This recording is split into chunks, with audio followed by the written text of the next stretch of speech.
Episode 1 and 2 are good, no doubt about that. I love the way they started with addressing the 1959 Siberian incident, but then placing it in Kazakhstan. Not really a big deal.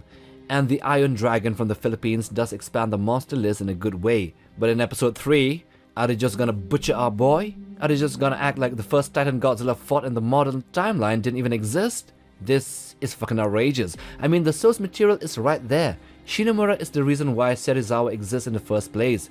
Ishiro Serizawa. And his father, Eiji. This video right here will highlight the bad way the Monsterverse is heading on right now in the third episode, with the third episode. And coming from a die-hard fan of the franchise, this is sad. So they canonized the Bikini Atoll event, whereby the US military covered up them trying to kill Godzilla with the use of a thermonuclear bomb, and classifying it as a nuclear test, the Castle Bravo. Yeah, that is true, but only half true. In doing so, they ignored or outright retcon one of the fan-favorite titans of the Monsterverse that was showcased in the comics Godzilla Awakening, the swarm titan called the Shinomura, or the Shinomura, which means the swarm of death. I mean, at least a few words before the explosion would have done the trick. Something like, wait, what is that? Or, there's more than one? Yeah, you know, something like that. In not doing so, they also destroyed a very valuable series of events that would link one of the most beloved characters, Ishiro Serizawa, with the Godzilla storyline. As we know, there is a strong Shinomura Serizawa connection, meaning his father, Eiji Serizawa, was one of the first to ever witness a Titan in real life after the Hiroshima and Nagasaki bombings. This led to him joining the task force to hunt down the Shinomura creature and then lure it and Godzilla to the Bikini Atolls to destroy them both with the Castle Bravo nuke. He would later pass on his knowledge to his son Ishiro Serizawa, who would join Lee Shaw under Monarch. So without the Shinomura, there is no Serizawa, and hence they would have to redefine the character's backstory from the ground up. Actually, this is the second wait-a-minute moment in the series. The first is the USS Lorded Incident.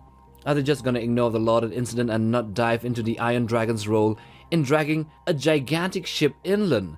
The monster could have been the ideal replacement for the Shinomura if they wanted to actually retcon the swarm species and give it a new identity. It would have in fact been great that the Iron Dragon that was seen in episode 2 was actually a juvenile that broke out of the ship, and it was a bigger one, an adult that dragged the ship to the middle of nowhere. It would explain in a way why a ship that size near Hawaii, thousands of miles away, lost to an encounter with a Titan was found in one of the Filipino islands. Actually, that encounter invigorated Bill Randa's motivation to seek out these creatures, since he was the sole survivor and no one really believed him or what he saw. But the USS Lawton plot as well was just placed aside as a minor monster encounter.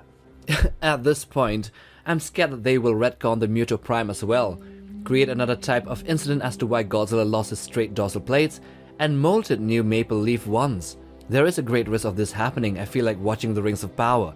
And hey, I'm not saying this because I hate the Monsterverse or anything like that. Our channel is actually built on the Titans, so I have a great deal of angst against changing canon lore. Fans all over the world of the franchise have one particular question as well.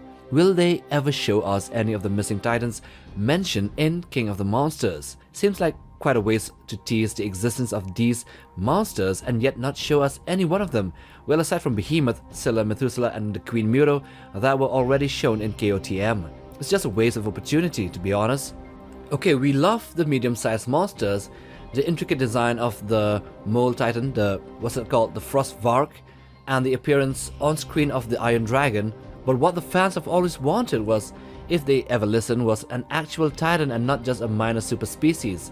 You know, size-wise. Of course, we can classify Titans as creatures with great power over the surroundings, as having a great influence and not just monsters of massive size, but that's just a bit confusing to the layman, which is the general audience who wants big monster.